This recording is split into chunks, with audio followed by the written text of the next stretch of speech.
There is some benefits to being a corporation, and one of them is that we've just deferred the tax. So if the land ever gets sold, there's going to be a mother load of taxes to pay, which I think is good incentive that nobody ever sells it.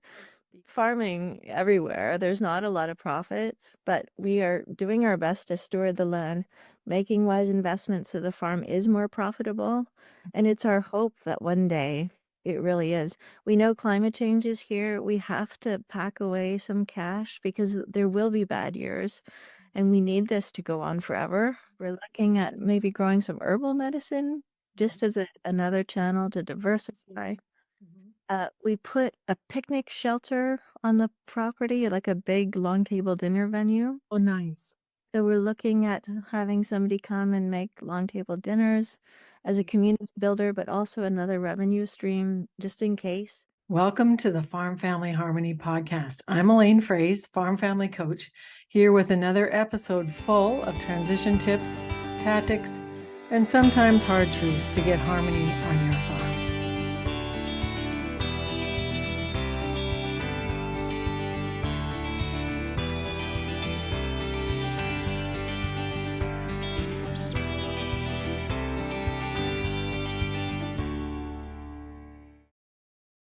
Hi there, folks. Welcome to another episode 39 of the Farm Family Harmony podcast.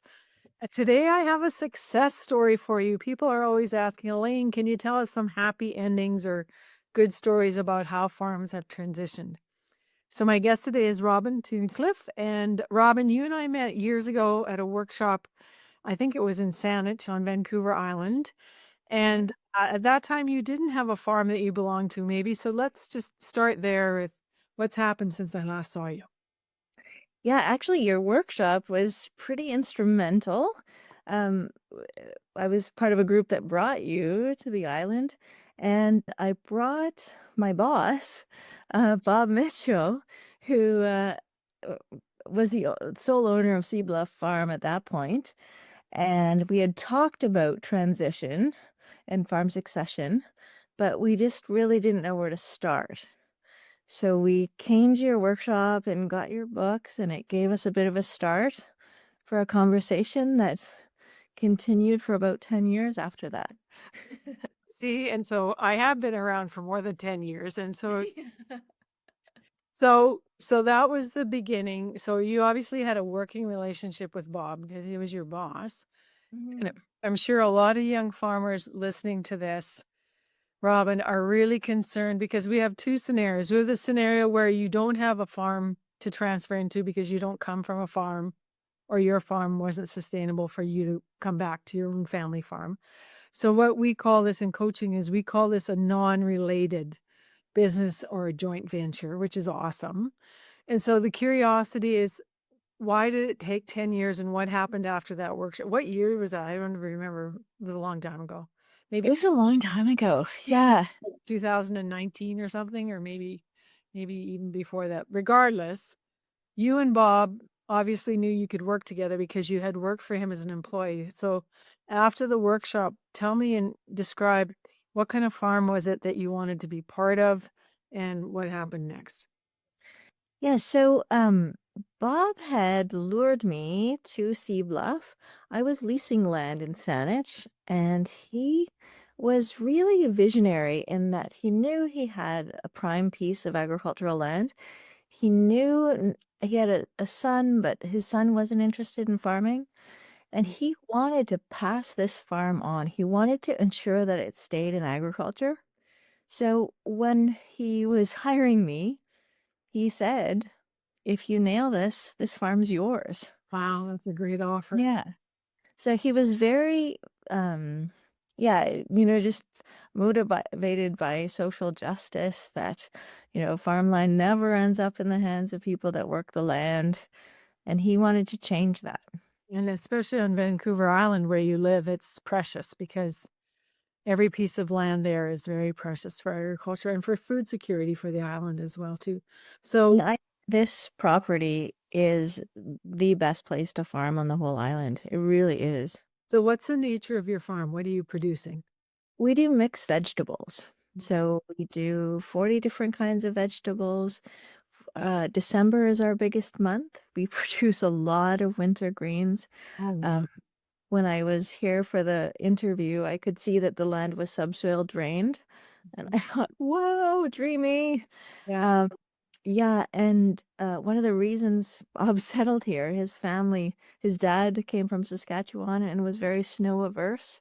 And when the snow fell, he drove around the whole island seeing, okay, where is there no snow? Who's here? So he bought this 100-acre piece that was divided into um, 50 acres, and then he had 5 kids, so each got 10 acres. And so Bob got 10. Okay, so you're doing all of this farming on only 10 acres then? Yeah, farming on the island is very small. Yeah, we know that because I've been there many times, and my sister loves to come up your way, and she lives in Victoria and loves to get all the fresh produce that she can. So, Robin, let's jump into the how you got to the table piece. So, what was it?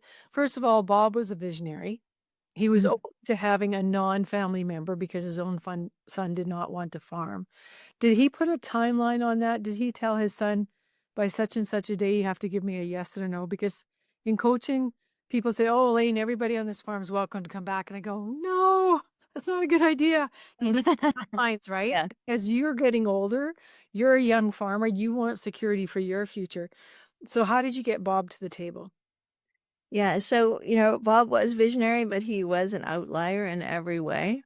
And when I first got to the farm, Bob's son came for a visit, and I said, Jeff, do you know what your dad told me? Because it doesn't sound rational and it doesn't sound fair. Do you know this? And he said, oh, yeah, ever since I was young, my dad said, if you don't farm, you don't get the land.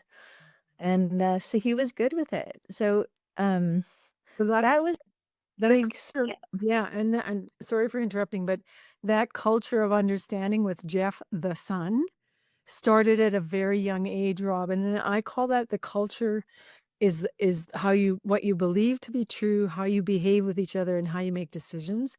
So Bob, as a founder at a very early age with his own family, was very clear around what the vision and expectation was for the land. yeah. Mhm. Um, so then, Bob had said this, that we were getting the farm, and my husband, who wasn't a farmer at the time, moved here with me, but has since become a very active farmer. And he's an accountant, which is very handy. You married well. You got the right skills. I know. I liked him for him too, but Yeah, yeah. There's more. There's more to the story. yeah, so upon my interview, Bob said, "Look, we need to transfer for the farm to somebody, and it looks like it could be you." And I was like, "Okay, well, let's, get the farming going, Bob, and then maybe we'll talk." And then maybe 7 years in, I said, "Okay, Bob, we don't have anything on paper. Do you think he'd be up for that?" And he was like, "Oh, he wasn't big on decisions, Mhm. but my husband's very paper focused." And So also astute accountant because he knows the power of written agreements. totally, yeah. So he um worked with Bob a little bit because Bob loved the idea of tax avoidance. Yes, this is And what his mindsets. Mhm. and so I with another organization, we've been talking about this Mhm. lifetime tax exemption for farmers. So that was a very motivating force for Bob. He loved the idea of sticking it to the man. And so that was a lever for Sasha to use of, Bob, if we don't get this succession done, $1 million, that's Yeah. going to go to the man. Yeah. Uh, so, How you but the tax department. Bob did want to do this, but it's just painful, right? To sit down and hash it out. And then you're very vulnerable at an older age. And he did really want to keep his power on the farm. And that was concerning for us. Yes. Um, Just a time check. How old is Bob at this time, Robin, and how old are you when this that's, yeah. attack? So I just turned, 15 or mhm. yeah. So Bob was getting towards 80. Ooh. I was getting towards 45. Right. And which again, just for our listeners, I always say in our coaching map for an age and task needs in your early 40s, Robin. That's when you need to be recognized and have secure equity for your future going forward. So you're already mid-40s and still not totally sure you're gonna have equity in this farm. Yeah, like, not sure at all. So And what happened? and it was a hard thing because, like, there really is no roadmap for this, and do we deserve the farm? Yes, What? 7 years of hard labor on a vegetable farm, I'd say yes. Yeah, and he really held that over us, and I didn't get a fair wage at all, but I thought, well, I'm working toward the farm and we have enough. So it was complicated. Like, I don't want to suggest that this was a simple thing. And, just ethically it was so hard too, because he's an old, vulnerable man. We don't want to put too much pressure on him, but at the same time, I figured I had to do something else if I was going to stay in agriculture. So the tipping point is your age 45, Bob is 80, bless him, and still of sound mind, bless him. Totally. And what And happened total. next that actually got pen to paper? So at age 82, Bob got pancreatic cancer. Ah, there you go, health crisis. So Bob had been rototilling in the greenhouse like the day before, which is one of the hardest jobs because it's a big rototiller and yeah. And then he went upstairs and didn't come down again. So that was it was this really sad time because he was losing his strength and he was going down fast. It was 3 weeks from Yeah. the time he got sick to the time he passed away. Oh, Robin, that's so hard. Yeah, so it was this crazy time and And you got all the documentation done as he is. we have, we have nothing. Oh, But Sasha had drawn it all out and Bob had really wanted to do this. So like it was not like if we have any advice to give, it's don't wait because it makes it so complicated. yes. So Bob had really wanted this and they had all the groundwork and we had a lawyer, we had a senior accountant who could do this. So everything was in place, but it just wasn't vetted. So Bob had to have the lawyer come upstairs when he could barely hold a pen. Like it was He awful. did get it signed. He did get it signed. He got it so Yeah. So this is called under the wire signing. Yeah. I know. And like, But yeah, we the beauty, sorry, Robin, the beauty of your story is you said earlier Bob had a hard time letting go, right? He knew what his vision was. You had put in 7 years. And in Hebrew, by the way, 7 is the number of completion. So when you said 7 years ago, because you had proven yourself and Sasha too, and then you have a husband who also was not just sitting around. He was getting all of the agreements in place for just the right time. And unfortunately, it took that incident of the health scare and the demise of Bob to really push this to today's the day. Up the stairs walks the lawyer. I actually had a mother-in-law who was dying over 4 months of lung cancer, and there was some mineral rights that hadn't been allocated properly. And yes, the lawyer came to her hospital bed so that, and while she was still lucid, she could sign over the mineral rights to the right person. And so this is your story has a happy ending, but it wasn't without its struggle and it wasn't without its complexity. But you and Sasha never gave up. no, and it was actually almost 11 years being on the farm when Bob died. So we started so we were there for a long time and Sasha Bob's family was really cool and I talked to all of them to say, "Do you know what Bob's doing? Because this seems weird and how does everybody feel about it?" And they always said, "Bob's been an outlier and done his own thing all the time. There's no telling him what That he's was gonna do." another key piece, I think, of your story, Robin, is you made doubly sure with Jeff, the one son, plus the other siblings, Mhm. they were in agreement and that there wasn't going to be a big legal battle or something after you'd signed the papers with Bob because everybody was in agreement even before he took sick. Yeah, so we all kind of knew and Sasha and I were trying to lay the groundwork to make sure that everybody like we'd you don't want to take advantage of a vulnerable old man, right? Like that's just not what it was about. It was about the farming, and we've made it into this, the legacy of Bob is this community gesture that we have this farm that's producing a ton of food for the community. And we would not be here if it wasn't for Bob. Because nobody else wanted to be the successor for Bob except you. Yeah, he knew we were serious about production farming. We, plow to the fence everywhere. We're doing all that we can. Right, and using good sustainable practices on the island for that to happen. Yeah, we're certified organic. We started certified organic. That's part of what we believe.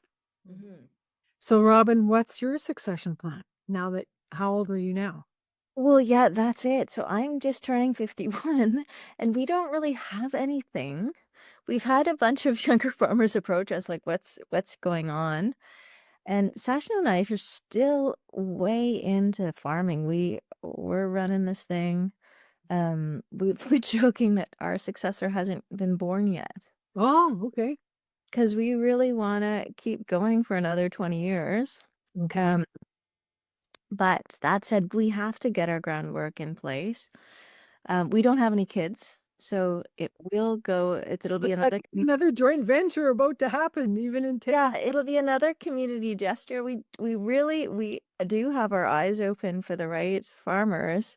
We've had people in mind, and then we realize, oh, actually, they're not the plowing it to the fence type. Because we believe this is the place to grow food. We want a ton of food always grown here. Bob had a manure spreading fetish, and he was just out there all the time. And if I'd known he was gonna die, I wouldn't have cut him off because I was like, Bob, we've got too much organic matter. But the soil is amazing. The climate here is perfect. Yeah, so everything is all except the not knowing of who's next in the transition plan for you and Sasha. Yeah. And Yeah, a lot of people are going to be listening to this podcast. good. How do people get a hold of you if they want to apprentice? If they want to apprentice. Yeah, Sea Bluff Farm. We're on the web, so That sounds really good. So part of that learning, the papers that Sasha had joined up. So did you become incorporated then? What kind of business structure did you design? yeah, so it's a corporation, and Bob loved the idea. We're a corporation. But there is some benefits to being a corporation, and one of them is that we've just deferred the tax. So if the land ever gets sold, there's going to be a mother load of taxes to pay, which I think is good incentive that nobody ever sells it, because that's not the point of this thing, is to ever be The sold. legacy that you want to create is not to have a person buying the land over and over again, but the land is stewarded by you and Sasha, then it's stewarded by the next generation, then it's stewarded by the next generation. And if anybody looked at the price of real estate in your neighborhood lately, it's a whack load of cash to buy. So wrong. Yeah, land should cost what farmers can pay for it. It shouldn't be this way. Well, and people have to have access. So what Bob did is he gave you access to being a farm partner for him. So you did work those 11 years and got all kinds of training and all kinds of insight of how he wanted the legacy to be steward going. Yeah. So you had an apprenticeship with Bob. Sasha came on board as the accountant spouse of you, which is great. And then the share structure with the corp gives you a way to transfer shares. Well, I know the cool share structure that he put in place. So so my husband and I own 2/3, and then Jeff, Bob's son, owns the last third. So if, there was ever anything with Sasha and I, we know we're really tight, but you never know with marriages. Bob's son steps in and he can side with whoever he wants. Okay. So that helps, just keep Things in balance a bit better. yeah, and we're really in favor of that, and we just love Jeff, so Well, and the other thing is Jeff also sharing the profitability then of Sea Bluff? he could if we were profitable. Hey. Yeah. So we're still building the business. We've been investing in cold frames and we're putting in solar panels this year. So we're using that corporate structure to our advantage. And you're But living well. yeah, and we live really well. Living high off the hog as vegetable growers in Yeah, it is tight, like farming everywhere. There's not a lot of profits, but we are doing our best to steward the land, making wise investments so the farm is more profitable. And it's our hope that one day it really is. We know climate change is here. We have to pack away some cash because there will be bad years, and we need this to go on forever. Who So do we you take use this really seriously. who do you use as sober second thought, Robin, for finding those channels of profitability? Well, I go to conferences. I was just down at the California Organic Conference, and we're looking at maybe growing some herbal medicine just as another channel to diversify. We put a picnic shelter on the property, like a big long table dinner venue. Oh, nice. So we're looking at having somebody come and make long table dinners as a community builder, but also another revenue stream just in case, you know. Yeah, because we really take climate change seriously. We know it's coming. We have to You're figure out. experiencing it already. Yeah. Yeah. Good. Well, I want to thank you for dropping in today because you have a very interesting story how you were chosen after you did your apprenticeship and Bob got to know your character and your desire and your passion, which is aligned with his values as well. And for the listeners to hear more about non-related joint venture parties, one of our coaching team, Lydia Carpenter, who's a first-generation farmer with her husband, Vion, you can find her at Lunafield Farm on Facebook. But like Robin, she started with nothing and has built up a very successful and profitable direct farm marketing business. So, Robin, if people want to reach out to you, I'll just send them to Sea Bluff. That's Yeah. their name, and we'll have it in the show notes. And possibly too, folks, we'll put another article link in the show notes to an article from Country Guide magazine that's also called Non-Related. So thank you for your time today. Remember to share this with friends. And Robin, I just like to say thanks again for circling back, because when I'm speaking in front of an audience, I always love to hear the rest of the story, even when it's 10 or 11 or more. Yeah, takes a long time, but it's good news to see that you're progressing in the right direction. So thanks so much for joining us today, and I'll sign off now, folks. It's Elaine Froese, Farm Family Coach. And if you'd like a free discovery call with our group, just go to farmfamilycoach.com and sign up for a discovery call. See you next time. Stay well.